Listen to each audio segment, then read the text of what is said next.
She thought correcting him at the party was a small mistake.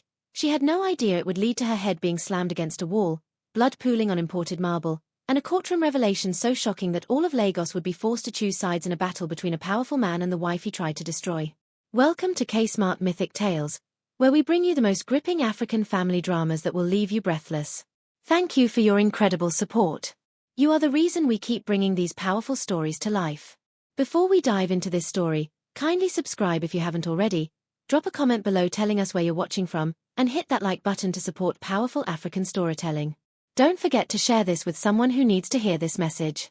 Now, let's get into this explosive story of betrayal, redemption, and the courage it takes to fight back when the world tells you to stay silent. The crack echoed through the marble hallway like a gunshot. Chioma's head rebounded off the wall of the penthouse suite, her vision exploding into white stars. Blood trickled warm down her temple as she crumpled to the floor, her gold evening gown pooling around her like spilled wine.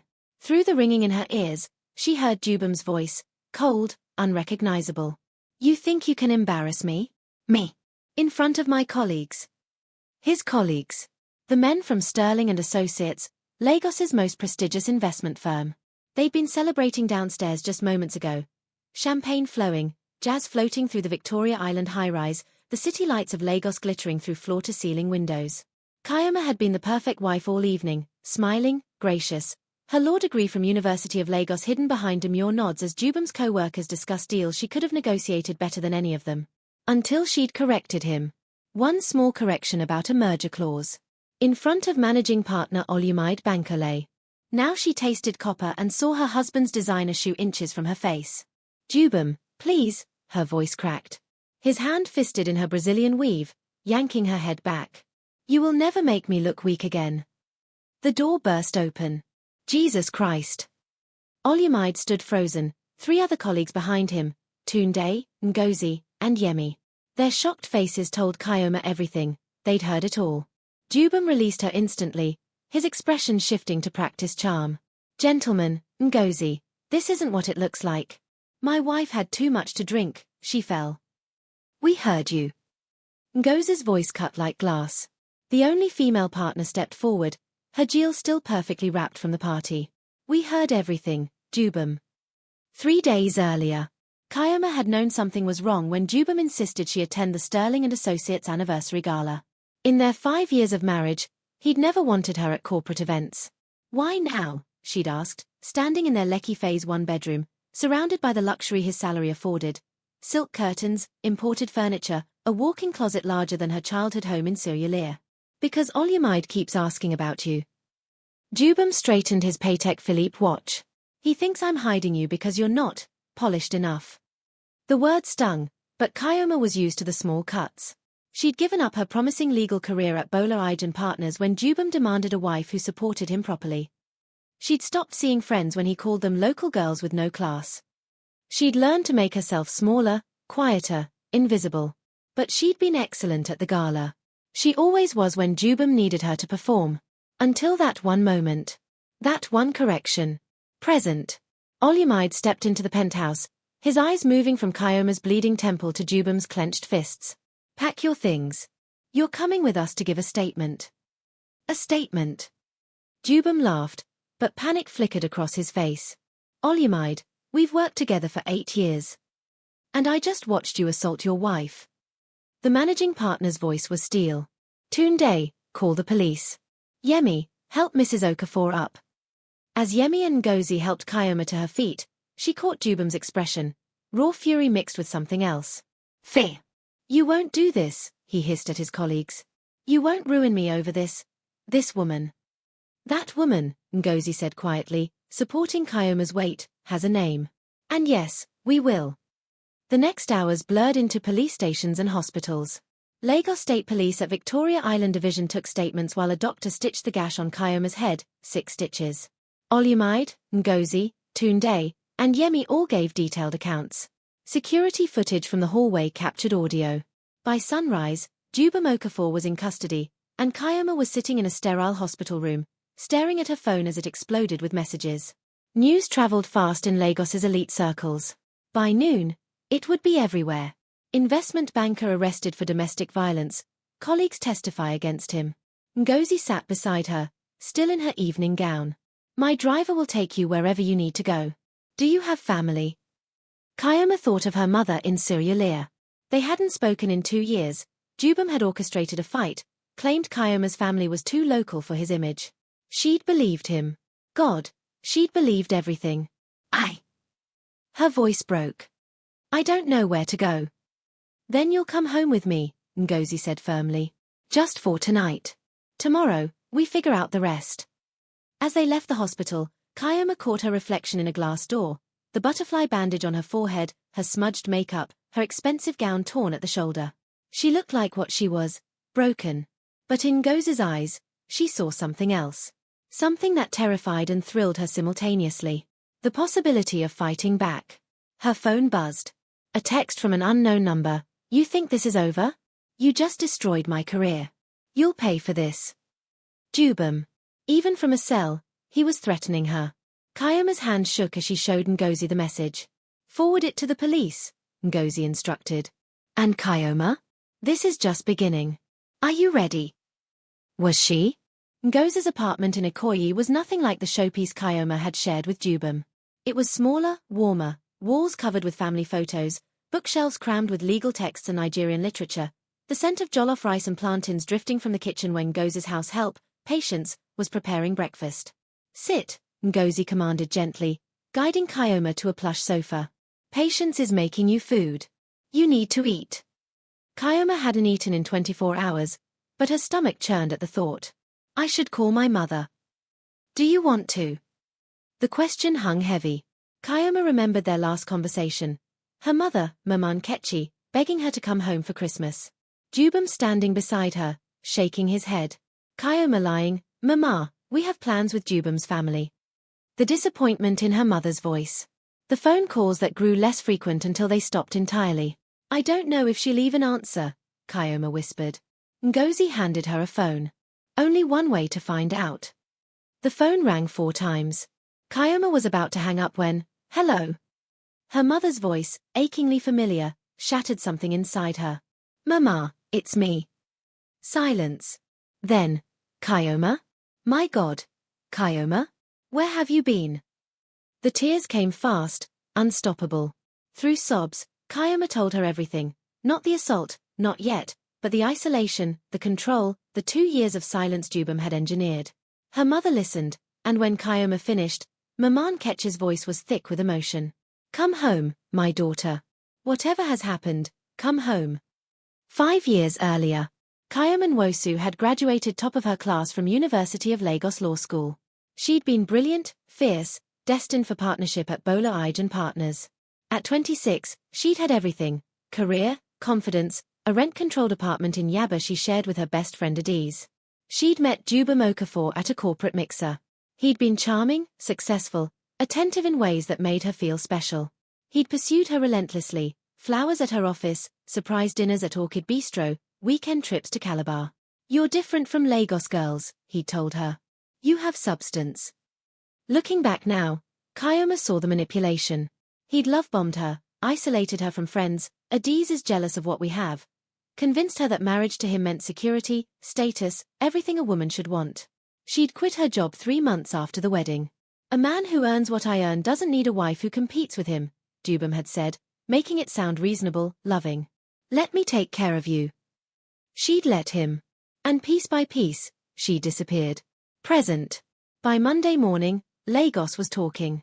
The story had hit every blog, every WhatsApp group, every Instagram gossip page. Photos of Dubem being led out of Sterling and Associates in handcuffs. Speculation about Chioma. Who was she? Where had she been hiding? What kind of woman lets a man treat her this way? Chioma sat in Ngozi's living room, scrolling through comments that made her sick. She must have done something to provoke him. These feminists are destroying successful men. Why didn't she just leave? Ngozi snatched the phone away. Stop torturing yourself. They're blaming me, Chioma said numbly. Some people always blame the victim. But you know what else is happening. Ngozi pulled up a different screen, an outpouring of support. Women sharing their own stories. Lawyers offering pro bono representation. A hashtag. #I stand with Chioma. You've given other women courage, Ngozi said. That's powerful. A knock at the door interrupted them. Patience answered, returning with a worried expression.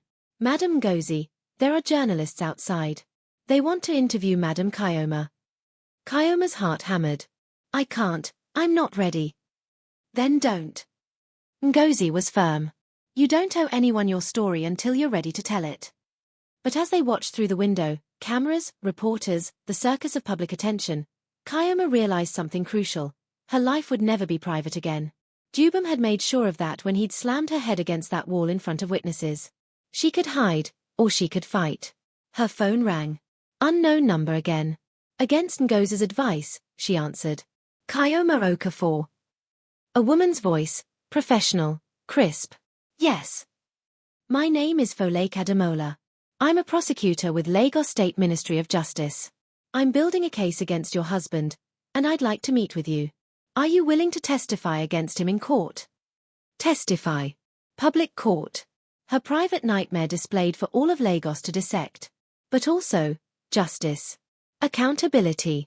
Other women seeing that powerful men could fall. Chioma's voice caught. Ngozi squeezed her hand, nodding encouragement. I need time to think, Chioma finally said.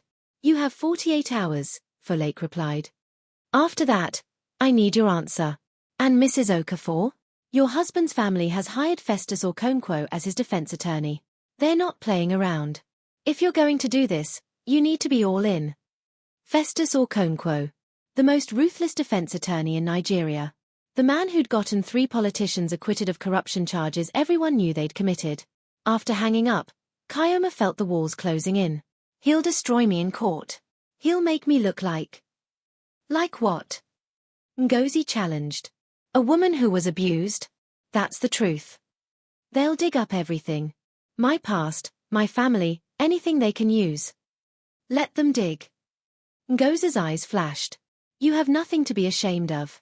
But Dubem does. And it's time Lagos saw exactly who he is. That night, unable to sleep, Chioma found herself thinking about the woman she'd been 5 years ago. Chioma Nwosu, brilliant lawyer, full of fire and ambition. When had she become this frightened shadow? She pulled out her phone and opened Facebook, her old account, untouched for years. Photos of her former life, graduation day, her mother beaming with pride. Her and Adiz at a protest for women's rights. Her acceptance letter to Bolo Ige and partners. One photo stopped her cold, her and Dubem, early in their relationship, at a restaurant in Victoria Island. She was laughing, radiant. He was looking at her with what she'd thought was adoration. Now she saw it differently. Possession. A message appeared. Adiz. I saw the news. I've been trying to reach you for 2 years. I'm here if you need me. Always. Chioma's hands trembled as she typed back. I'm sorry. For everything. Can we meet? The response was immediate. Tomorrow. Rice and stew at Ojalegba. 2 p.m. I'll be there. As Chioma lay in the darkness of Ngozi's guest room, she heard sirens outside. Lagos never sleeping, always moving, indifferent to individual suffering. But somewhere in this chaos, she was finding herself again. Her phone buzzed one more time. Another unknown number. Against her better judgment, she opened it. A photo. Her and Dubem's wedding day. Across her face, scrawled in red digital ink, homewrecker. Below it, we know what you did before you met Dubem. Should we tell everyone? Chioma's blood turned to ice. Her past. The thing she'd buried so deep she'd almost convinced herself it never happened. Someone knew. And they were coming for her. Rice and stew in Ojalegba was exactly as Chioma remembered. Cramped, loud, smelling of pepper soup and fried plantains, filled with Lagos hustle. She'd forgotten how much she loved this chaos. Dubem's world had been sterile penthouses and air-conditioned restaurants where people spoke in hushed tones about money. Adiz was already seated, her natural hair in a high puff, wearing jeans and a vibrant Ankara top. When she saw Chioma, her eyes filled with tears. Kai, she breathed, using the nickname only close friends knew. They embraced, and Chioma broke. Right there in the middle of rice and stew, she sobbed into her best friend's shoulder while curious diners pretended not to watch. I'm so sorry, Chioma gasped. I'm so sorry for disappearing, for believing him when he said you were jealous, for... Stop. Adiz pulled back, gripping Chioma's shoulders. He manipulated you. I know that now. I've been reading about coercive control, isolation tactics. It's what abusers do. Her voice hardened. I wanted to kill him when I saw the news. They ordered food neither could eat, and Chioma told Adiz everything, not just the assault, but the years leading up to it. The gradual erosion of her identity. The way Dubem had convinced her that her legal career made her aggressive and unfeminine. How he'd monitored her phone, controlled her money, dictated what she wore. You were the strongest woman I knew, Adiz said softly. Watching him erase you. It killed me. But I didn't know how to reach you. I wouldn't have listened. Chioma pushed jollof rice around her plate. I was so deep in it, I thought he loved me. Adiz's jaw tightened. Love doesn't leave stitches. Chioma touched the butterfly bandage on her forehead, now hidden under makeup. Then she showed Adiz the threatening messages, the latest one especially. The wedding photo with homewrecker scrawled across it. What does that mean? Adiz frowned. What past are they talking about? Chioma's throat constricted. She'd never told anyone. Not Adiz, not her mother, certainly not Dubem. It was a shame she'd carried since she was 21, the secret that had shaped every choice since. Before law school, she began slowly, there was a man. Chukwudi Obasi. 8 years earlier. Chioma had been 21, a brilliant undergraduate at University of Lagos studying political science. Chukwudi Obasi had been her professor, 38, married, charismatic, and completely off-limits. It had started innocently. Extra tutoring sessions. Intellectual conversations that stretched for hours. He'd made her feel seen, valued, like her mind was the most fascinating thing in the world. She'd been naive. She hadn't seen the grooming for what it was. The affair lasted 6 months. She'd convinced herself it was love, that his wife didn't understand him, that they'd be together once he left his marriage. Classic delusions of a young woman manipulated by an older man with power over her grades, her future, her sense of self. It ended when his wife found out. Mrs. Obasi had confronted Chioma on campus, publicly, viciously, calling her a whore, a homewrecker, a Jezebel who destroyed a Christian family. Students had filmed it. The video went viral on campus forums. Chukwudi denied everything. Claimed Chioma had pursued him, that she'd threatened to accuse him of harassment if he didn't give her high marks. The university believed him. She'd almost been expelled. Only her excellent academic record and lack of actual evidence against her saved her. But the shame followed her. People whispered. Pointed. She transferred to a different department, changed her look, buried that version of herself so deep that Chioma Nwosu, rising lawyer, seemed like a completely different person. She'd never told Dubem. The shame was too deep, the fear of judgment too strong. Present. Jesus, Adiz breathed when Chioma finished. Kai, you were a victim then too. He was your professor. He had power over you. I participated, Chioma said bitterly. I knew he was married. You were 21 and he was nearly 40. That's predatory. Adiz's legal mind was already working. Who sent you those messages? Who would know about this? I don't know. It was so long ago. Chioma's phone rang. Folake Ademola, the prosecutor. Mrs. Okafor, we need to meet. Something's come up. An hour later, Chioma sat in the Lagos State Ministry of Justice building on Igbosa Road, Ngozi beside her. She'd insisted on coming, facing Folake Ademola, a sharp woman in her 40s with kind eyes and a no-nonsense demeanor. I'll be direct, Folake said. Festus Okonkwo, your husband's attorney, has filed a motion to introduce character evidence. He's claiming you have a history of extramarital affairs, that you're manipulative, that you provoked the assault. Chioma's stomach dropped. He can't, that's not true. He's found someone willing to testify about an affair you had 8 years ago, with a married professor named Chukwudi Obasi. The room spun. How? Dubem must have known, Ngozi said grimly. Or found out recently and hired investigators. It gets worse, Folake continued. They're painting you as a pattern offender, a woman who destroys marriages, manipulates men, and when things don't go your way, you cry abuse. It's a disgusting strategy, but it's effective with certain judges. So what do I do? Chioma felt the walls closing in again. Folake leaned forward. You tell your truth. All of it. You let me put you on the stand, and you explain what really happened with Obasi, that you were young, manipulated, that the relationship was inherently unequal. We turn their weapon into a narrative about a pattern of older men exploiting you. And if the judge doesn't believe me? Then Dubem walks. And every woman in Lagos learns that if you speak up about abuse, they'll dig up your past and destroy you with it. Silence settled over the office. Outside, Lagos traffic honked and shouted, indifferent to the decision that would change Chioma's life. There's something else, Ngozi said carefully. If you do this, if you testify, you need to prepare for everything to come out. Not just Obasi. Your marriage, your family, everything. The media will be relentless. Chioma thought of her mother, who didn't even know about the assault yet. Her father had died when she was 12. Mama Nkechi had raised her alone, working 3 jobs to pay for private school, university, everything. What would this do to her? But she also thought of the hashtag. #I stand with Chioma. The women sharing their stories. The power in speaking truth. I'll do it, she heard herself say. I'll testify. Folake smiled. Good. We have a lot of work to do. The trial starts in 2 weeks. As they left the ministry building, Chioma felt something shift inside her. Terror. Yes. But also determination. She'd spent 5 years being small, silent, erased. Maybe it was time to be large again. Loud again. Herself again. Adiz linked arms with her as they walked toward the car. Whatever happens, I'm with you. Me too, Ngozi affirmed. You're not alone in this. For the first time since that night at Victoria Island, Chioma felt something like hope. Her phone buzzed. Another message from the unknown number. Last warning. Drop the charges or everyone learns what a whore you really are. Chioma stared at it, then did something that surprised even herself.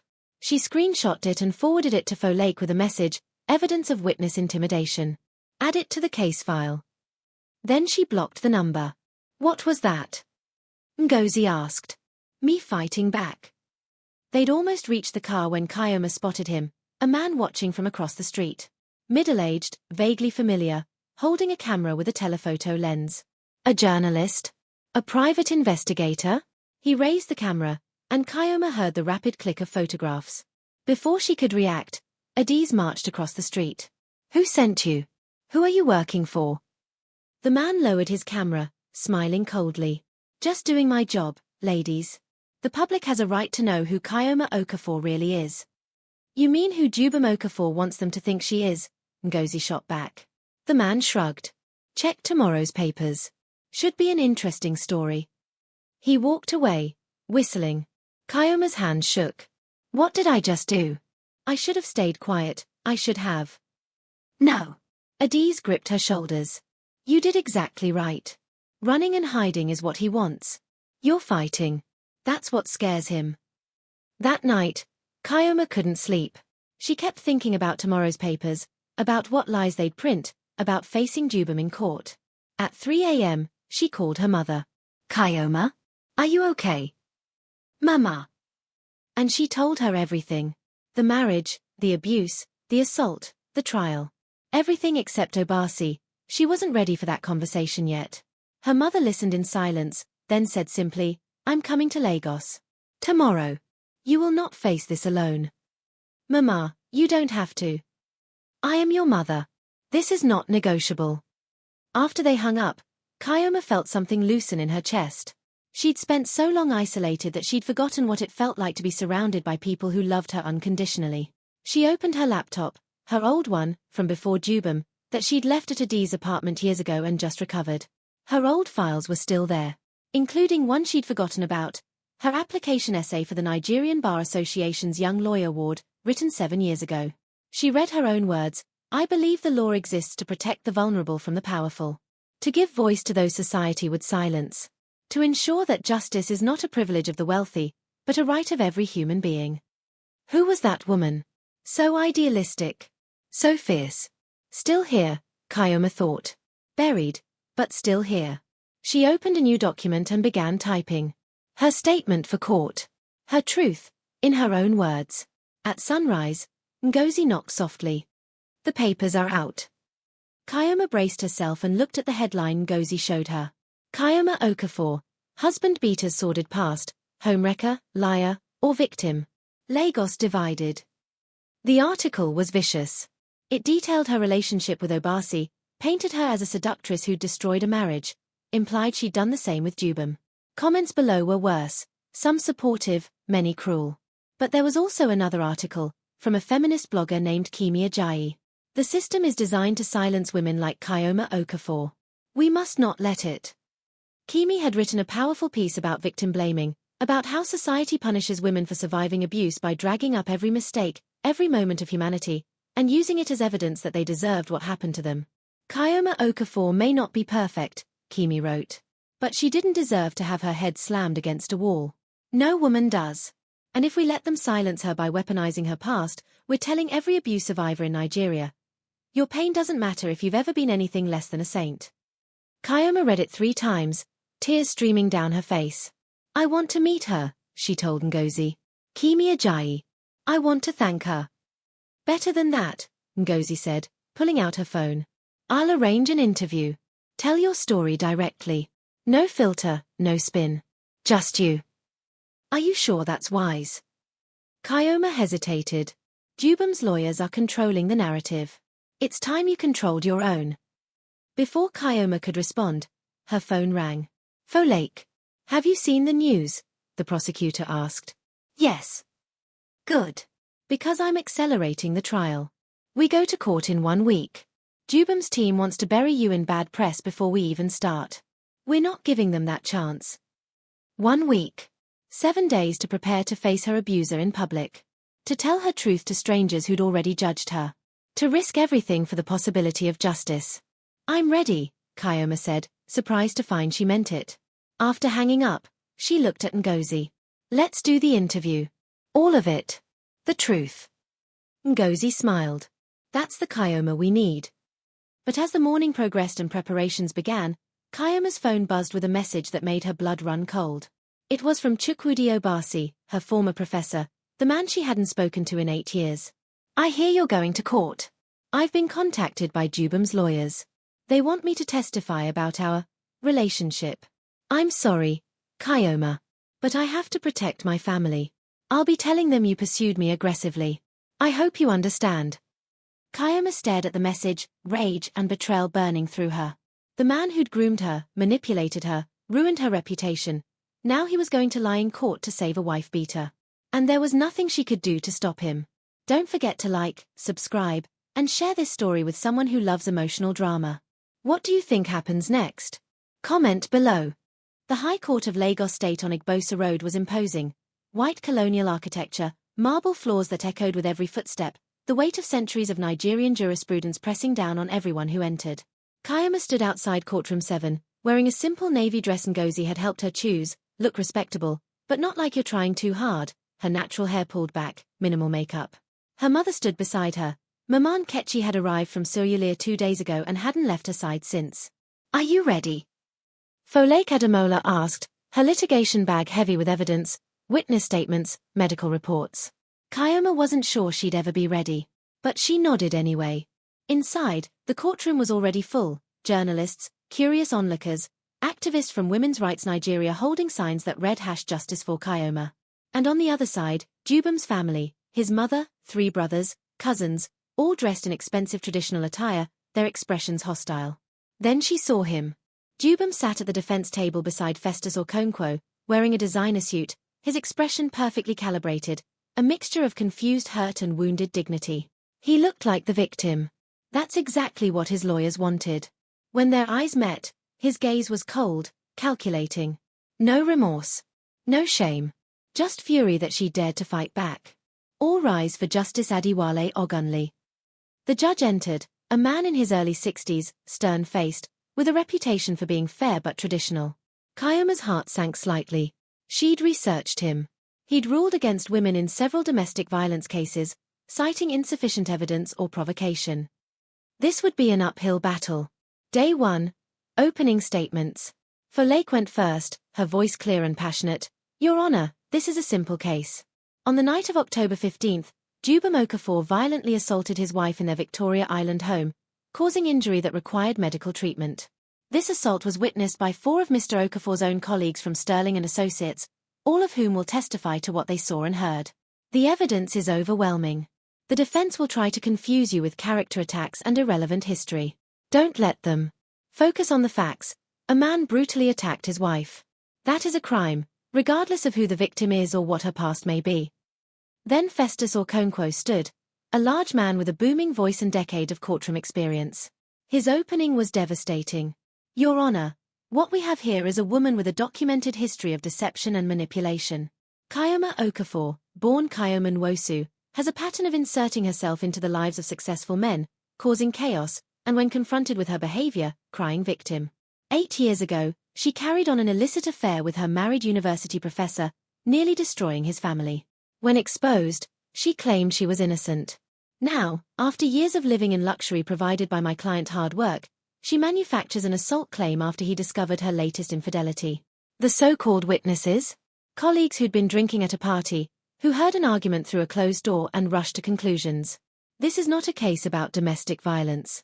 It's about a manipulative woman trying to destroy a good man's reputation to avoid accountability for her own actions. Chioma felt the courtroom's energy shift. Okonkwo was good. Dangerously good. Day 2. Prosecution witnesses. Olumide Bankole took the stand first. As Sterling and Associates managing partner, his testimony carried weight. He described the party, hearing raised voices, finding the door to the penthouse suite, bursting in to see Dubem standing over Chioma, her head bleeding, her body crumpled. What did Mr. Okafor say when you entered? Folake asked. He immediately tried to claim she'd fallen. But we'd heard him through the door. We heard him shouting at her, heard the impact of her head hitting the wall. On cross-examination, Festus was surgical. Mr. Bankole, you testified you'd been drinking. How many drinks had you consumed that evening? 2 or 3 glasses of wine over several hours. 2 or 3. Which was it? I don't recall exactly. So your memory is fuzzy. And you claim you heard specific words through a closed door, over party music, after consuming an indeterminate amount of alcohol. I know what I heard. Or you think you know. Mr. Bankole, isn't it true that you and my client have had professional disagreements? That he was being considered for your position before this incident? Olumide's jaw tightened. That has nothing to do with. Just answer yes or no. Were there professional tensions between you? Yes, but. No further questions. Festus sat down, satisfied. He'd planted doubt. The same pattern repeated with Ngozi, Tunde, and Yemi. Each testified to what they'd witnessed, but Festus chipped away at credibility, implying bias, questioning memory, suggesting alternative interpretations. By day's end, Chioma felt defeated. The witnesses were solid, but Festus was making them look uncertain, possibly mistaken. Don't lose faith, Folake told her outside the courtroom as journalists shouted questions. Tomorrow you testify. That's when we show them who you really are. That night, Chioma practiced her testimony with Folake, Ngozi, and her mother in Ngozi's living room. They ran through every possible question, every attack Festus might launch. He's going to bring up Obasi, Folake warned. He'll try to make you look like a seductress, a liar. You need to stay calm, stick to the truth. You were young, he was your professor. The relationship was inherently coercive. Don't let Festus twist it. What if the judge believes his version? Chioma asked. Then we appeal. But Chioma, you have to trust yourself. You survived 8 years of manipulation from Obasi and 5 years with Dubem. You're stronger than Festus or Okonkwo. At midnight, unable to sleep, Chioma found her mother sitting in the kitchen, drinking tea. Mama, what if I lose? Mama Nkechi looked at her daughter. Really looked at her. Then you lose. But you'll have fought. You'll have spoken your truth. That matters. Chioma. When your father died, everyone told me to remarry, that I couldn't raise you alone. But I fought. I worked. I gave you everything I could. And you became brilliant, strong, successful. Then this man tried to take that from you. Tomorrow, you take it back. Chioma leaned into her mother's embrace, drawing strength from the woman who'd taught her resilience long before she'd forgotten how to use it. Day 3. Chioma takes the stand. The courtroom was packed. Every seat filled, people standing at the back, cameras outside broadcasting live to news channels across Nigeria. Chioma walked to the witness stand, her legs shaking, her heart hammering so hard she was sure everyone could hear it. Please state your full name for the record, the court clerk instructed. Chioma Adana Okafor, born Chioma Adana Nwosu. Folake began gently, walking Chioma through her background, her education, her legal career, how she'd met Dubem. Then the marriage. The gradual isolation. The control. Tell the court about October 15th, Folake prompted. Chioma took a breath and recounted the night. The party. The correction about the merger clause. Dubem's rage. The hallway. His hand in her hair. Her head hitting the wall. The witnesses bursting in. Were you afraid? Folake asked. Terrified. But also, relieved. Someone finally saw. For 5 years, I'd been invisible. That night, people saw me again. Tears streamed down Chioma's face. In the gallery, her mother wept. Ngozi wiped her eyes. Even some journalists looked moved. Then Festus Okonkwo stood for cross-examination, and the room's temperature dropped 10 degrees. Mrs. Okafor, he began, his voice deceptively gentle. You've painted quite a picture of yourself as a victim. But let's talk about the pattern in your life, shall we? 8 years ago, you had an affair with a married man, Professor Chukwudi Obasi. Correct. Here it was. The attack she'd prepared for but dreaded. I had a relationship with my professor when I was 21 years old, Chioma said carefully. Yes. A married professor. You knew he was married? Yes. You pursued him anyway.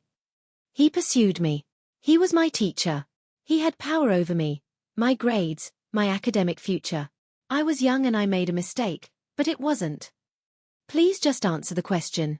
You had an affair with a married man, causing significant pain to his wife and children. Yes or no?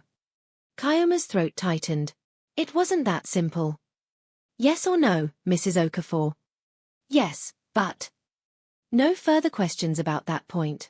Now, you claim my client isolated you, controlled you.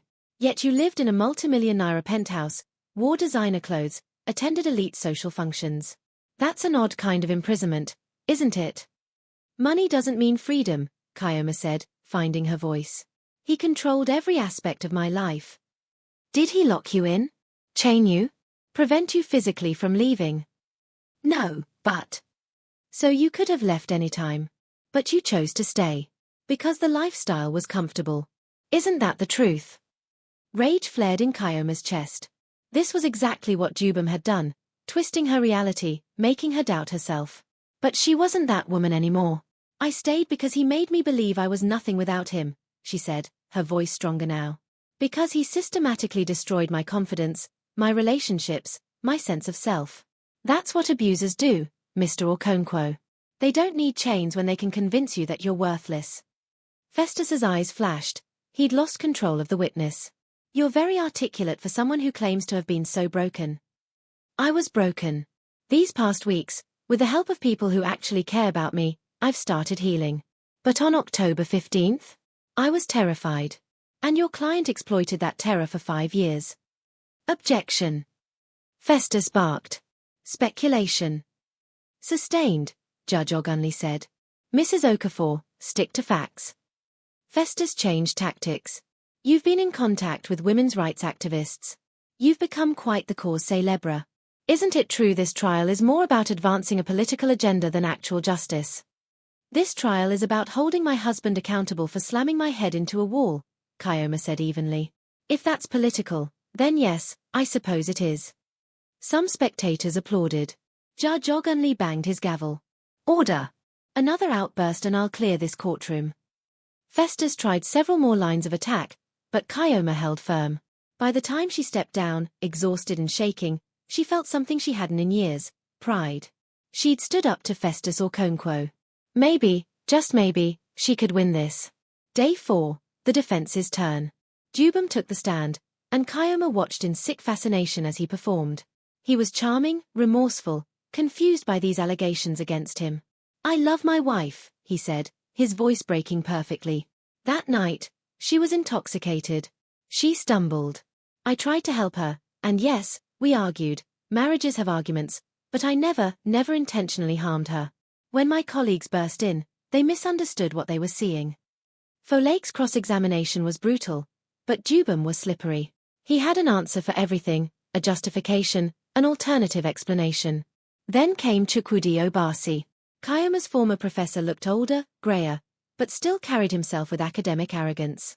He testified that Chioma had pursued him relentlessly, that she'd threatened to accuse him of harassment when he tried to end their affair, that she'd always been manipulative. It was all lies. Every word. But he said them with such conviction, such wounded dignity, that Chioma saw doubt creeping into some jurors' faces. On cross-examination, Folake attacked, "Professor Obasi, how old were you when this relationship began?" 38. And Mrs. Okafor? 21. You were her teacher. You graded her work. You had institutional power over her academic future. Do you see how that might constitute an inherently coercive dynamic? She was an adult. She made her choices. The same way your wife made her choice to stay with you after the affair. Folake's voice dripped acid. Or did you convince her you were the victim too? Objection. Festus roared. Withdrawn, Folake said smoothly, but the point was made. By day's end, both sides had rested. Closing arguments would begin tomorrow. That night, Chioma couldn't eat, couldn't sleep. Everything hinged on Judge Ogunle's decision. Would he see her truth? Or would he see what Festus wanted him to see? A manipulative woman crying victim? Ngozi found her on the balcony at 2 a.m., staring at Lagos's lights. Whatever happens tomorrow, Ngozi said, you've already won something important. You've inspired thousands of women. You've shown them it's possible to fight back. And if Dubem walks free, then we appeal. And we keep fighting. But Chioma, look at you. 3 weeks ago, you were bleeding on a penthouse floor, convinced you were worthless. Now you're here. You testified in open court. You faced down Festus Okonkwo. You're not the same woman you were. Chioma realized Ngozi was right. Win or lose, she'd reclaimed herself. That was something Dubem could never take away again. Day 5. The verdict. The courtroom was silent as Judge Ogunle reviewed his notes. Chioma sat between her mother and Ngozi, hands clasped so tight her knuckles were white. This court has heard compelling testimony from both sides, the judge began. The defense has raised questions about the plaintiff's character and past behavior. However, this court must focus on the facts of October 15th. For witnesses, all colleagues of the defendant, testified consistently to hearing and seeing the assault. Medical evidence corroborates the injury. Security footage captured audio. Chioma's heart hammered. The defense's character attacks, while vigorous, do not negate the physical evidence. A woman's past mistakes do not entitle any man to violence against her. To rule otherwise would set a dangerous precedent. Oh God! Was he? Therefore, this court finds Dubem Okafor guilty of assault causing bodily harm. He is sentenced to 3 years imprisonment and ordered to pay damages of 5 million naira to Mrs. Chioma Okafor. Additionally, a permanent restraining order is hereby issued. The courtroom erupted. Activists cheered. Dubem's family shouted in outrage. Journalists rushed for the exits to file stories. Chioma couldn't move. Couldn't breathe. Couldn't process that she'd actually won. You did it, Mama Nkechi sobbed, embracing her daughter. You did it. Ngozi was crying. Adiz, who'd arrived for the verdict, was screaming victoriously. Even Folake, usually so composed, had tears in her eyes. Across the courtroom, Dubem stared at Chioma with pure hatred as guards prepared to take him away. He mouthed something that looked like "this isn't over." But it was. At least this part. Outside, facing a wall of cameras and microphones, Chioma made a statement she'd prepared but never truly believed she'd give. Today, justice was served. Not just for me, but for every woman who's been told her past makes her unworthy of protection. For every survivor who's been afraid to speak because she wasn't a perfect victim. I'm not perfect. I've made mistakes. But I didn't deserve to be hurt. No one does. If my story helps even one woman find the courage to leave, to fight, to believe she deserves better, then everything I've been through was worth it.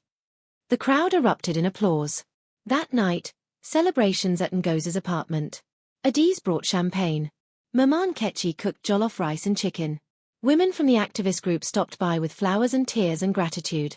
But around midnight, after everyone had left, Chioma sat alone on the balcony, processing everything. The trial was over. Justice had been served. So why did she feel so empty? Because winning was never the end goal, Ngozi said, joining her. It was just one step. Now comes the harder part, rebuilding your life. I don't even know who I am anymore, Chioma admitted. I'm not Dubem's wife. I'm not that scared woman. I'm not the lawyer I was before. So who am I? You're whoever you decide to be. That's the gift of freedom, Chioma. It's terrifying. But it's yours. Chioma's phone buzzed. An email from Bola Ige & Partners, her old law firm. Subject: an opportunity. She opened it with shaking hands.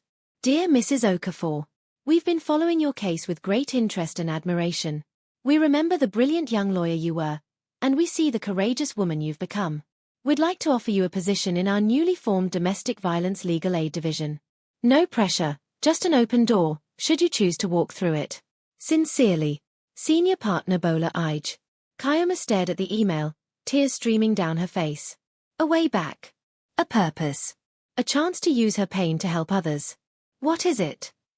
Ngozi asked. Chioma showed her. They're offering me my life back.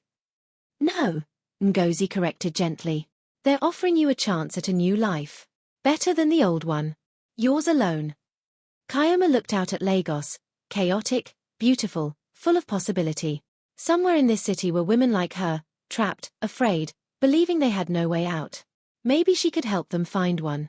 She typed a response, "Thank you. When do I start?" But as she hit send, her phone buzzed with an unknown number. Against her better judgment, she answered. Chioma. A woman's voice, unfamiliar, urgent. My name is Amora. You don't know me, but I need your help. My husband. He's going to kill me. I saw what you did. I saw you fight. Please. I don't know who else to call. Chioma's hand tightened on the phone. Here it was. The next fight. The next woman who needed saving. Where are you? Chioma asked, already grabbing her keys. I'm coming. You're not alone. As she rushed out into the Lagos night, Ngozi calling after her, Chioma realized something profound. She'd spent 5 years being small for Dubem. Maybe it was time to be large for women like Amora. Like herself. The fight wasn't over. It was just beginning. Amora Okonkwo lived in a modest apartment in Surulere, not far from where Chioma's mother lived. When Chioma arrived, Ngozi insisted on driving her. She found a woman in her early 30s, bruises half hidden by makeup, packing a small bag with shaking hands. Thank you for coming, Amora whispered, glancing nervously at the door as if her husband might burst through any moment. I didn't know who else to call. The police? They won't help. His uncle is a commissioner. The system protecting abusers. Chioma knew this story all too well. How long? Chioma asked gently. 3 years. It started with small things, controlling what I wore, who I talked to. Then the hitting. Last week he broke my arm. She pulled up her sleeve, showing a cast. Told the doctor I fell downstairs. They believed him because he's charming, successful, respected. Chioma's chest tightened. This could have been her story. This was her story. Do you have family? Somewhere safe to go? My parents disowned me when I married him. They said he wasn't from the right tribe. Now. Tears streamed down Amora's face. I have nowhere. Ngozi stepped forward. I know a shelter. Women's Haven in Ikeja. They specialize in domestic violence cases. I'll make the call. As Ngozi arranged safe transport for Amora, Chioma sat with the terrified woman, holding her hand, telling her about her own journey. About Dubem. About the trial. About discovering that survival was possible. You testified in open court. Amora said, awed. Everyone saw your face, knew your name. Yes. Weren't you afraid? Terrified. But I was more afraid of staying silent. Of letting him win. Chioma squeezed Amora's hand. You called me tonight. That took incredible courage. The hardest part is asking for help. Everything after gets a little easier. 2 hours later, Amora was safely at Women's Haven, and Chioma was driving back to Ngozi's apartment, adrenaline finally crashing into exhaustion. That was dangerous, Ngozi said carefully. Running off into the night for a stranger. She wasn't a stranger. She was me, 3 weeks ago. Chioma stared out at Lagos's perpetually lit streets. If no one had helped me that night, if your colleagues hadn't burst through that door, I don't know if I'd be alive right now. Ngozi fell silent, the weight of that truth settling between them. This is what you want to do, she finally said. Not just work at a law firm. You want to save them. The Amoras. All of them. I don't know if I can save anyone, Chioma admitted. But maybe I can help them save themselves. 3 months later, Chioma stood in her new office at Bola Ige & Partners, unpacking boxes of legal texts. The Domestic Violence Legal Aid Division occupied a small wing of the firm's Ikoyi headquarters. 3 offices, a reception area, and a meeting room decorated with supportive slogans and helpline numbers. It was modest. It was hers. First day jitters. Bola Ige himself stood in the doorway, a distinguished man in his 70s who'd built one of Nigeria's most respected law firms over 5 decades. More like first day in 7 years jitters, Chioma admitted. I'm not sure I remember how to be a lawyer. You never forgot. You just forgot that you remembered. Bola handed her a case file. Your first client. Pro bono. She heard about you from the Women's Haven shelter. Chioma opened the file. Janet Adeyemi, 34, married to a banker, 3 children, 8 years of documented abuse. Police reports that went nowhere. Hospital visits blamed on clumsiness. A familiar, heartbreaking story. The husband's family is powerful, Bola warned. They'll fight dirty. Use every tactic Festus or Okonkwo used against you. Then I'll be ready. Bola smiled. That's what I hoped you'd say. Chioma, what you did, testifying, winning, it changed something in this city. Women are speaking up more. Reporting abuse. Seeking help. You gave them hope. Now give them justice. After he left, Chioma sat at her desk, staring at Janet's file. The weight of responsibility pressed down on her. What if she failed? What if she couldn't help these women the way she'd been helped? Her phone buzzed. A text from Amora, started therapy today. Still scared, but healing. Thank you for showing me it's possible. Chioma smiled, the weight lifting slightly. She couldn't save everyone. But she could try. Over the next months, Chioma threw herself into the work. She took on case after case, women from all walks of life, all with the same haunted look in their eyes that she recognized from her own mirror. She won some cases. Lost others. Learned that justice was imperfect but still worth fighting for. She also began speaking publicly. First at small women's groups, then churches, eventually at a TEDx Lagos event where she told her story to a packed auditorium and millions watching online. Abuse doesn't discriminate, she told the audience. It doesn't care about education, wealth, or status. I was a brilliant lawyer, and I still spent 5 years under the control of a man who convinced me I was nothing. Why? Because abuse is about power, not logic. And recovering from abuse is about reclaiming power, one small choice at a time. The standing ovation lasted 5 minutes. Afterward, dozens of women approached her, some to share their stories, others just to say thank you. One elderly woman, probably 70, hugged her and whispered, I left my husband last week after 40 years. Your story gave me courage. Thank you for speaking. Chioma wept. But not everyone was supportive. Dubem's family launched a harassment campaign, spreading rumors, threatening legal action, hiring bloggers to post negative stories about Chioma online. His mother, Mrs. Blessing Okafor, gave a tearful interview on television claiming Chioma had destroyed her son's life over a simple marital disagreement. A simple disagreement. Ngozi raged, watching the interview at her apartment where Chioma still stayed most nights. She's unbelievable. She's protecting her son, Chioma said wearily. That's what mothers do. Not good mothers. Good mothers hold their sons accountable.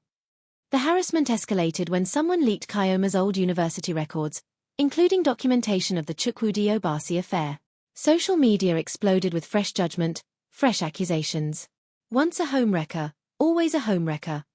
She's using feminism to hide her own immorality. Poor Dubem. He married a Jezebel. 4 days, Chioma couldn't leave her apartment without being recognized, photographed, judged. The trial had made her a public figure, and public figures were public property. I can't do this, she told Adiz one night, scrolling through vicious comments. I thought winning the trial would end it. But it never ends. They'll never stop punishing me. Then let them try. Adiz grabbed the phone and tossed it across the room. Kai, you're helping women escape abuse. You're literally saving lives. Do you really care what random people on the internet think? I'm human. Of course I care. Then care about this. Yesterday, a woman called your office saying she left her husband after hearing your TEDx talk. She said you saved her life. That matters more than 1,000 trolls. Chioma knew Adiz was right. But knowing and feeling were different things. 6 months after the trial, Chioma received an unexpected visitor at her office, Professor Chukwudi Obasi.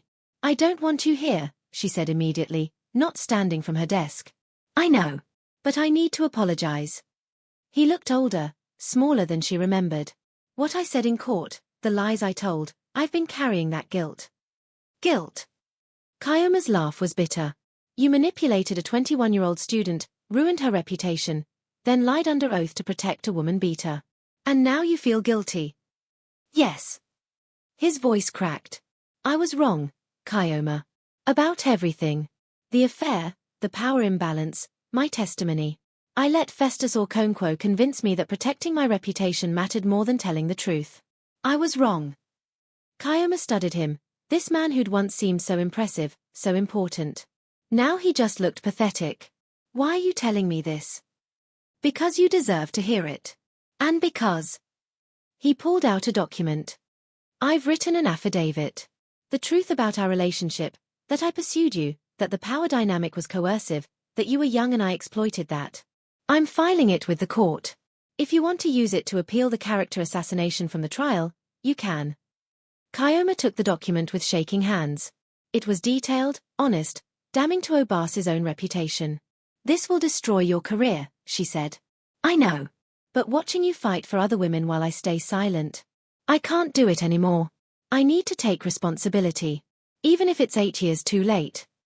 After he left, Chioma sat staring at the affidavit. Part of her wanted to use it, to publicly vindicate herself, to prove she'd been telling the truth. But another part recognized that she didn't need his validation anymore. She'd already won the trial. Her reputation, while damaged, was being rebuilt through her work, her advocacy, her life. She filed the affidavit quietly in her records but didn't publicize it. Some battles didn't need to be refought. The anniversary. 1 year after the assault, Chioma stood on the same Victoria Island street where the penthouse was located. She'd never been back. Dubem had been forced to sell it to pay legal fees and damages. It now belonged to a tech entrepreneur who'd converted it into offices. Why are we here? Ngozi asked, standing beside her. I needed to see it. To prove to myself it doesn't have power over me anymore. They stood in silence, watching Lagos traffic flow past, hawkers selling goods, life moving forward with its characteristic hustle. A year ago, I thought my life was over, Chioma said softly. I thought Dubem breaking my body had broken my spirit too. But look at me now. I have a career I love. Cases I'm winning. Women I'm helping. A family and friends who actually support me. She turned to Ngozi. I'm happy. Genuinely happy. How did that happen? You fought for it, Ngozi said simply. Every day, you chose to heal instead of hide. To grow instead of shrink. That's not luck, Chioma. That's strength. Chioma's phone rang. Bolarige. Chioma, where are you? We just received notice. The Nigerian Bar Association is giving you the Young Lawyer Humanitarian Award for your domestic violence advocacy work. The ceremony is next month. Chioma's breath caught. The same award she'd applied for 7 years ago, before Dubem, before everything had fallen apart. Are you serious? Completely. Congratulations. You've earned this. After hanging up, Chioma turned to Ngozi, tears streaming down her face, but this time, they were happy tears. I got the award. The Humanitarian Award. Ngozi screamed and hugged her, jumping up and down right there on Victoria Island's busy street, drawing stares from passers-by. You did it. You actually did it. As they celebrated, Chioma thought about the journey. The pain, the shame, the slow rebuilding of a shattered self. It hadn't been linear. There were still bad days, still moments when doubt crept in. But she was here. Alive. Thriving. She'd taken the worst thing that ever happened to her and transformed it into purpose. That night, the celebration at her mother's house in Sierra was loud, joyful, filled with everyone who'd supported her. Mama Nkechi, Ngozi, Adiz, Folake, women from the cases she'd won, activists from Women's Rights Nigeria, even Bolarige himself. As Chioma looked around the crowded, laughing room, she realized something profound. She'd built a new family. Not from blood, though Mama Nkechi would always be her anchor, but from choice, from shared struggle, from women who'd survived and were determined to help others survive too. Speech. Adiz demanded, raising a glass of Chapman. Chioma stood, her heart full.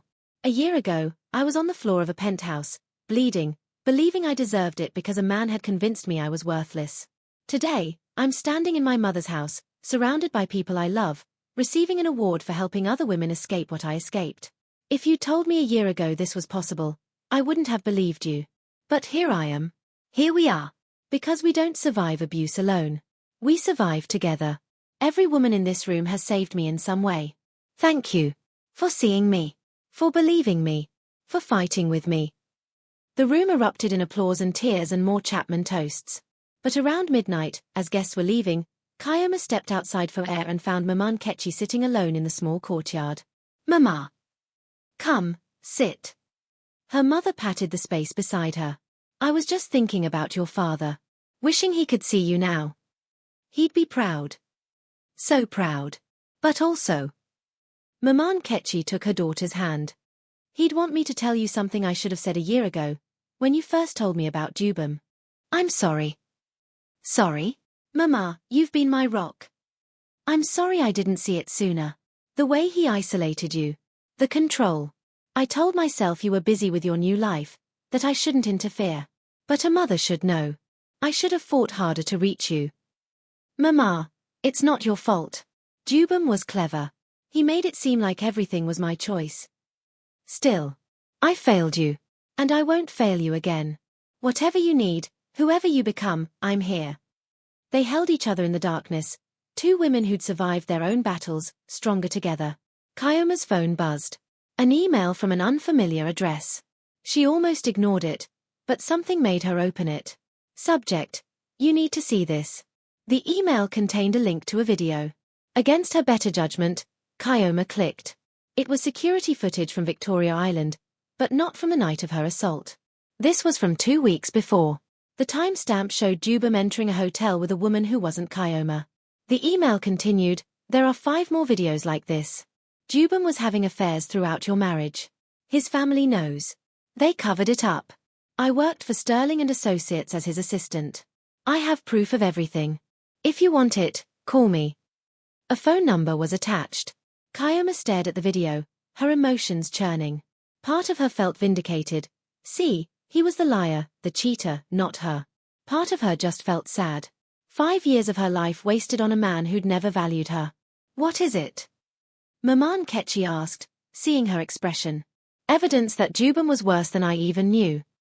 Do you need it? Chioma thought about that. Did she need to prove Dubem was terrible? She'd already won in court. She'd rebuilt her life. She was happy. No, she realized. I don't need this. I don't need to prove anything anymore. She deleted the email without calling the number. I'm proud of you, her mother said. For what? For letting go. That's the hardest part of healing, releasing the need for revenge, for vindication, for everyone to know you were right. You're free, Chioma. Truly free. As they went back inside, Chioma felt the last chains of her marriage to Dubem fall away. He couldn't hurt her anymore. Not with threats, not with lies, not even with the truth of his own betrayals. She was done with him. She was ready to be fully, completely herself. But as she rejoined the celebration, her phone rang one more time. A Lagos number she didn't recognize. Hello. Chioma Okafor. A man's voice, official sounding. This is Officer Ibrahim from Kirikiri Prison. I'm calling about your husband, Dubem Okafor. There's been an incident. You need to come to the prison immediately. Chioma's blood ran cold. What kind of incident? I can't discuss details over the phone. But, it's serious. Please come as soon as possible. As Chioma grabbed her keys, her hand shaking, Ngozi at her side insisting on driving, she realized with sick dread. It wasn't over. It would never be over. Dubem had found one final way to drag her back into his orbit.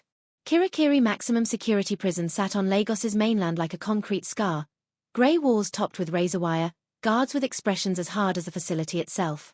Chioma had never been to a prison before. The intake process was humiliating, pat-downs, searches, questions delivered with bureaucratic indifference. What happened to my husband? She demanded of Officer Ibrahim, a weary-looking man in his 50s. He was attacked by another inmate. Badly beaten. He's in the prison medical facility now.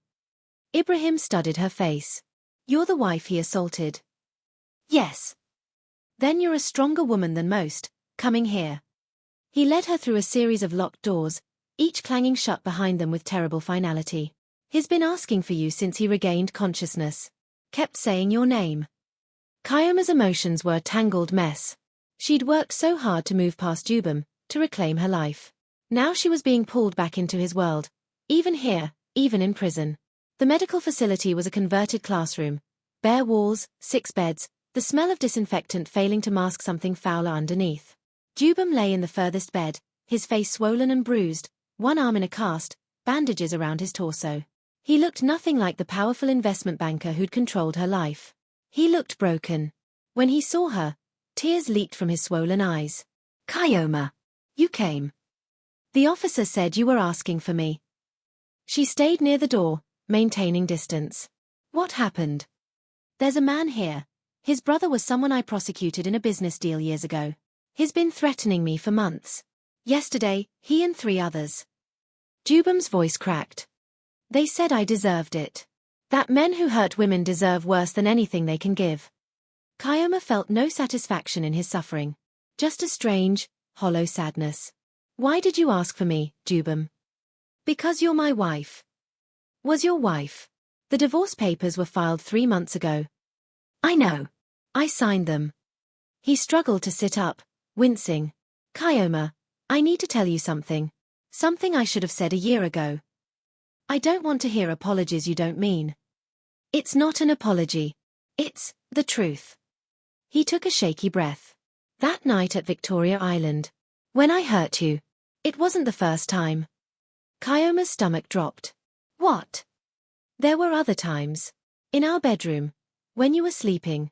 I'd hurt you. Small things. Bruises you'd wake up with and I'd convince you that you'd done while sleeping. Twisted your arm once when you wouldn't stop arguing. You thought you'd slept on it wrong. His voice was hollow, dead. I gaslit you for 5 years, Chioma.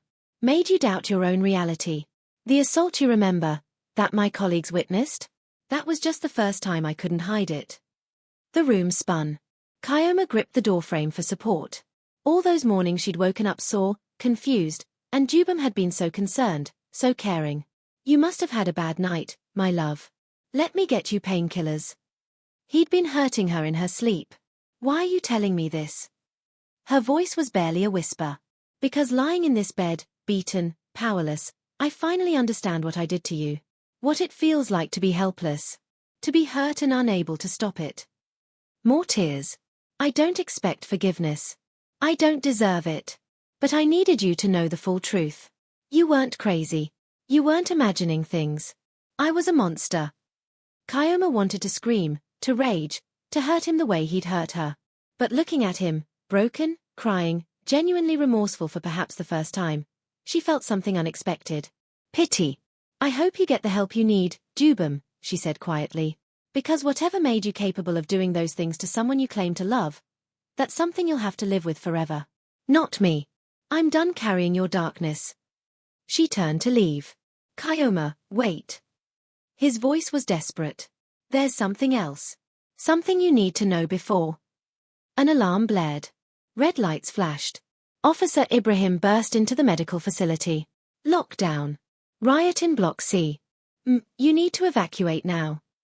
But. Now. Ibrahim grabbed Chioma's arm and pulled her through corridors as shouts and crashes echoed through the prison. They made it to the main gate just as riot police stormed past them. Outside, breathing hard, Chioma realized she'd never hear what Dubem wanted to tell her. The gate sealed behind her with a deafening clang. Whatever secret he had died in that moment. 2 weeks later, the award ceremony. The Nigerian Bar Association's annual gala was held at the Eco Hotel in Victoria Island. Supreme irony given that Victoria Island held both Chioma's worst and, soon, perhaps her best memories. She wore a gold Ankara gown designed by a Nigerian fashion house, her natural hair styled in elegant braids, her mother on one arm and Ngozi on the other. Adiz walked behind them, snapping photos for Instagram. The ballroom was packed with Nigeria's legal elite, judges, senior lawyers, government officials. A year ago, Chioma wouldn't have believed she'd be here. A year ago, she'd been invisible. When her name was called for the Young Lawyer Humanitarian Award, the applause was thunderous. She walked to the podium, accepting the plaque from the NBA president, and looked out at hundreds of faces. Some she knew. Most she didn't. But they were all watching her. Seeing her. Thank you, she began, her voice steady. A year ago, I was a woman who'd lost everything. My career, my confidence, my sense of self. I'd been isolated, controlled, and ultimately assaulted by someone I trusted. When I finally found the courage to speak up, I was told my past made me unworthy of justice. That I'd brought it on myself. That I should stay quiet. The room was silent, attentive. But I had help. Colleagues who testified when it would have been easier to look away. A prosecutor who believed me. Friends who reminded me who I was. My mother, who never stopped fighting for me. And women I'd never met who shared their stories, giving me courage to share mine. She held up the plaque. This award isn't just mine. It belongs to every survivor who spoke up. Every woman who helped another woman escape. Every person who chose to believe victims instead of protecting abusers. We did this together. And we're not done. Because there are still women out there, right now, wondering if they deserve better. Wondering if anyone will believe them. Wondering if survival is possible. Her voice strengthened. It is. It absolutely is. And I promise you, we're here. We see you. We believe you. You're not alone. The standing ovation lasted 10 minutes. Women were crying. Even some of the stern-faced judges looked moved. Afterward, a line formed, people wanting to congratulate her, share their own stories, ask for help. Chioma stood there for hours, listening, connecting, building networks of support and resistance. She was exhausted. She was exhilarated. She was alive. The next morning, Chioma woke in her own apartment. She'd finally moved out of Ngoz's place into a modest 2-bedroom in Yaba, close to where she'd lived before Dubem. It was smaller than the penthouse, but it was hers.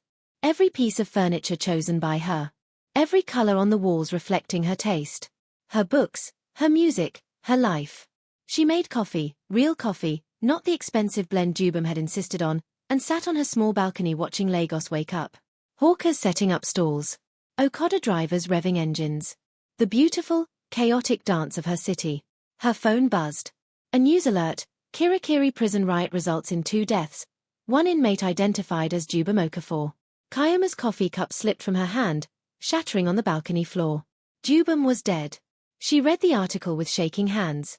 The riot had escalated after she'd left. Dubem had been in the medical facility when inmates broke through. He'd been killed. The article wasn't specific about how, during the violence. He was gone. Really, truly gone. Chioma sat there for a long time, staring at nothing, processing. She should feel something. Relief? Grief? Vindication? But all she felt was empty. The man who'd shaped 5 years of her life, who'd hurt her in ways she was still discovering, who'd represented everything she'd fought to escape, he was simply gone. Her phone rang. Maman Ketchi. Chioma, I just saw the news. Are you okay? I don't know, Mama. Is it wrong that I don't feel sad? No, my daughter. You're allowed to feel however you feel. Or nothing at all. He said he wanted to tell me something. That last day at the prison. But we were evacuated before he could. Now I'll never know. Maybe that's okay. Maybe some secrets should stay buried with the people who kept them. After hanging up, Chioma cleaned up the broken coffee cup, made fresh coffee, and sat down at her laptop. She had Janet Adeyemi's case hearing tomorrow. A motion to file. Work to do. Life didn't stop because Dubem Okafor was dead. Her purpose didn't end because her abuser was gone. She was still here. Still fighting. 1 month later, full circle. Chioma stood outside the university auditorium where she was scheduled to give a talk to law students. As she entered, she was struck by how young they looked, bright-eyed, ambitious, full of the same fire she'd had at their age. The moderator introduced her, Chioma Okafor, winner of the NBA Humanitarian Award, advocate for domestic violence survivors, and a woman whose story has inspired thousands across Nigeria. The students applauded. Chioma took the podium and looked out at all those young faces. How many of you think you'd recognize an abusive relationship? She asked. Most hands went up. I thought the same thing. I was educated, intelligent, studying law. I'd read about domestic violence in textbooks. I thought I was immune. But abuse doesn't work like you think it does. It doesn't start with violence. It starts with love. Or what looks like love. It starts with someone making you feel special, chosen, understood. And then, so gradually you don't even notice, it becomes control. She told them her story, not for sympathy, but as a case study. She walked them through the warning signs she'd missed. The isolation tactics. The gaslighting. The erosion of self. "I'm not telling you this to scare you," she said. "I'm telling you because knowledge is protection. Understanding manipulation makes it harder to manipulate you. And if you do find yourself in a situation like mine, I want you to know, it's not your fault, you're not crazy, and escape is possible." During the Q&A, a young woman in the back raised her hand tentatively. What if you think someone you know is being abused? How do you help them?" "You stay connected," Chioma said. "My abuser isolated me from friends and family. The people who might have reached me couldn't, because he convinced me they were the enemy. If you think someone's being abused, stay in their life however you can. Send messages. Make calls. Let them know you're there when they're ready. Sometimes just knowing someone cares is enough to plant a seed of hope." After the talk, students swarmed her, some with questions, others just wanting to say thank you. The young woman who'd asked about helping someone approached last.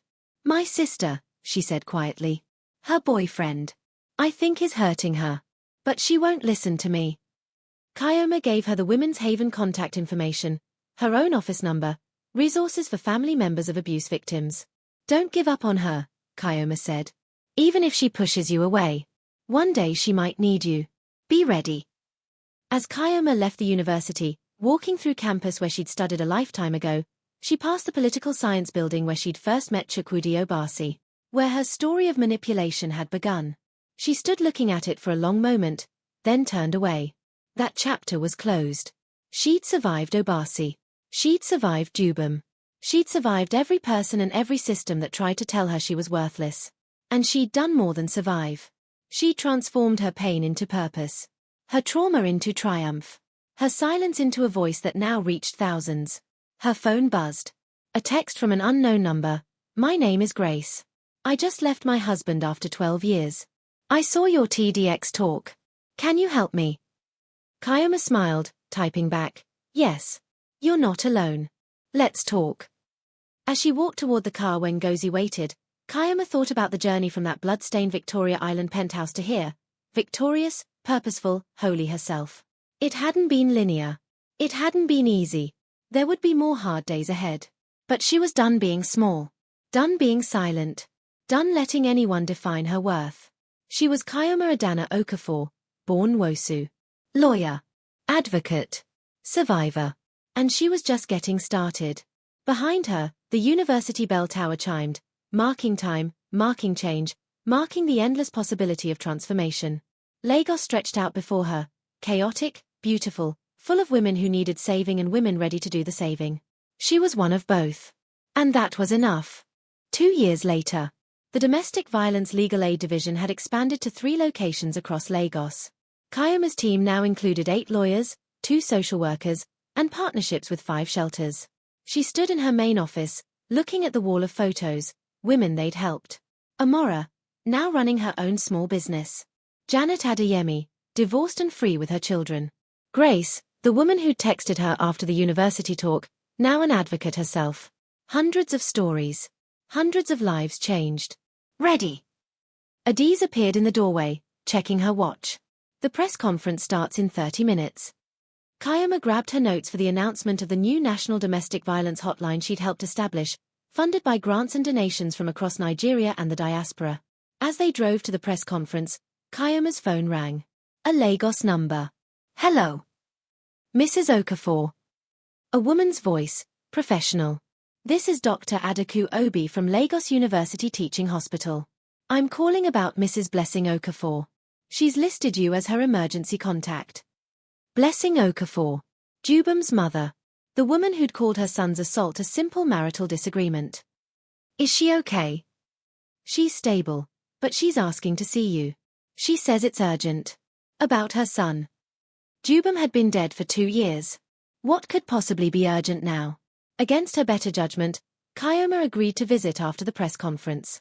Hours later, she stood in a hospital room, looking at the woman who'd defended her abuser, who'd harassed her, who'd made her life hell during the trial. Mrs. Blessing Okafor looked small in the hospital bed, aged beyond her years by grief and illness. "Thank you for coming," she whispered. "I wasn't sure you would." "What is this about?" "Before Dubem died, he wrote a letter. To you. The prison was supposed to deliver it, but in the chaos, it was lost.